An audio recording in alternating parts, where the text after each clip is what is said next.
வணக்கம். ஹிந்தி கஷ்டம்னு நினைச்சிட்டு இருக்கீங்களா? அட விடுங்க. அடுத்த 5 நிமிஷத்துல நீங்களே ஹிந்தில வாக்கியங்களை உருவாக்க ஆரம்பிச்சிடுவீங்க. அது எவ்வளவு ஈஸின்னு பார்க்கலாமா?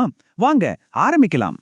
இந்த செஷன்ல நம்ம படிப்படியா முன்னாடி போக போறோம். முதல்ல இருத்தல் அப்படிங்கிற அடிப்படையில ஆரம்பிச்சு அப்புறம் ஆக்ஷன் வேர்ப்ஸ் சேர்ப்போம். அதுக்கப்புறம் முழு வாக்கியங்களை உருவாக்கி கடைசியா எப்படி கேள்வி கேட்கறதுன்னு பார்க்க போறோம். இதுதான் நம்மளோட சிம்பிளான ரோட் மேப்.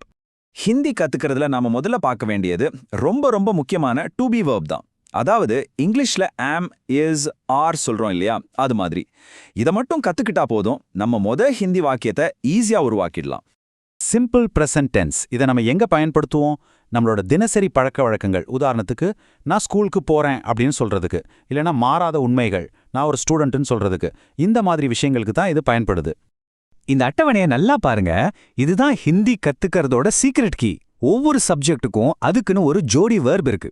மே வந்தா ஹூ தான் வரும், தும் வந்தா ஹோ தான் வரும்.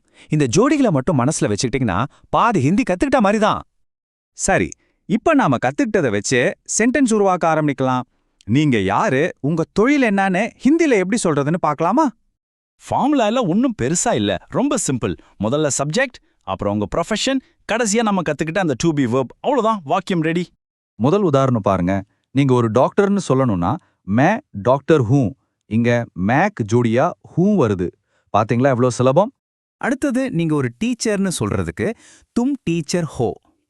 இங்க சப்ஜெக்ட் தும்மா மாறினதால வேர்ப் அதோட ஜோடியான ஹோவா மாறுது.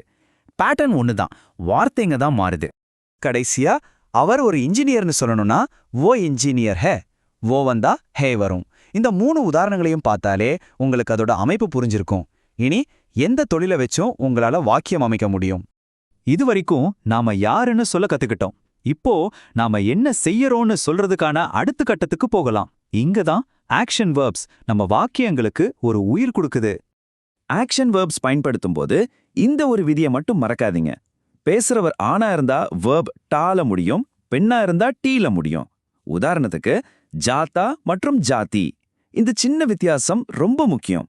ஒரு ஆக்ஷன் சென்டென்ஸ் உருவாக்க இந்த 4 ஸ்டெப்ஸை ஃபாலோ பண்ணுங்க. முதல்ல சப்ஜெக்ட், அப்புறம் ஆப்ஜெக்ட், அதுக்கப்புறம் பாலினத்துக்கு ஏத்த வேர்ப், கடைசியா அந்த டு பி வேர்ப். ஒன்னு கவனிச்சிங்களா? ஹிந்தில வேர்ப் எப்போ கடைசியில தான் வரும். இந்த ஆர்டர் ரொம்ப முக்கியம். நாம கத்துக்கிட்ட எல்லா விதிகளையும் ஒன்னா சேர்த்து இப்போ முழுமையான பயனுள்ள வாக்கியங்களை உருவாக்க போறோம். ரெடியா?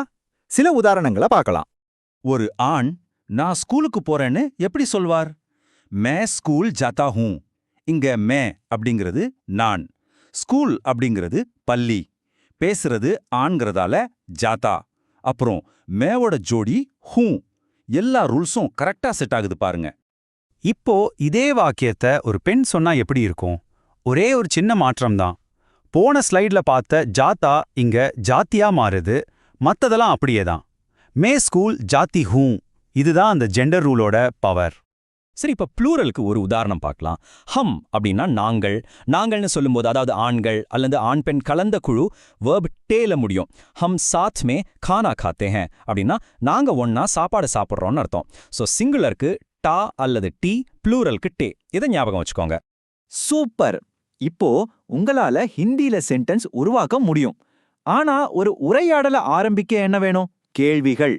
சரி, நாம கத்துக்கிட்ட வாக்கியங்களையே எப்படி கேள்வியா மாத்துறதுன்னு பார்க்கலாமா? நம்ம கான்வர்சேஷனை ஆரம்பிக்க இந்த 3 வார்த்தை போதும். 1 கான், யார். 2வது கஹான், எங்கே. 3வது கியா, என்ன. இதை வச்சு நம்மால நிறைய கேள்விகள் கேட்க முடியும். முதல் கேள்வி, யார் அப்படிங்கிற வார்த்தை கான். அதை எப்படி பயன்படுத்துறதுன்னு பாருங்க. தும் ஹோ, அதாவது நீ இருக்கிறாய் அப்படிங்கிற வாக்கியத்துக்கு நடுவுல கான் வருது. தும் கான் ஹோ, நீ யார். சிம்பிள். இதுக்கு பதில் சொல்றது ரொம்ப ஈஸி. நம்ம ஏற்கனவே கத்துக்கிட்டது தான். மே ராஜ் ஹூ, நான் ராஜ். பாருங்க, ஒரு கேள்வி பதில் கான்வர்சேஷனை நம்ம உருவாக்கிட்டோம். இப்ப ஒரு ஆக்ஷன் வேர்பை வச்சு கேள்வி கேட்கலாம். எங்கே அப்படிங்கிறதுக்கு கஹான். தும் காம் கர்த்தே ஹோ, அதாவது நீ வேலை செய்கிறாய்ங்கிற வாக்கியத்துல கஹான் சேர்க்கிறோம்.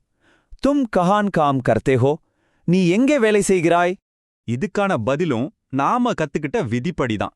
பதில் சொல்றது ஒரு பெண்ணுன்னு வச்சுக்கலாம். மே தஃப்தர் மே காம் கர்த்தி ஹூ. இங்க வேர்பு கர்த்தின்னு முடிறத கவனிங்க. இந்த கேள்வி பதில் பேட்டர்ன் தான் ஒரு மொழியோட அடிப்படை. சரி, இப்போ உங்க டர்ன். இன்னைக்கு நீங்க ஹிந்தில என்ன சொல்ல போறீங்க? மே ஸ்டூடெண்ட் ஹூ இல்லனா மே காம் கர்த்தா ஹூ. ஏதாவது ஒண்ணு. நீங்க கத்துக்கிட்டத வச்சு ஒரு சின்ன வாக்கியத்தை இப்பவே சொல்லி பாருங்க. ஏன்னா ஒரு மொழிய கத்துக்கிறதுக்கான முதல் படி தைரியமா பேச ஆரம்பிக்கிறது தான்.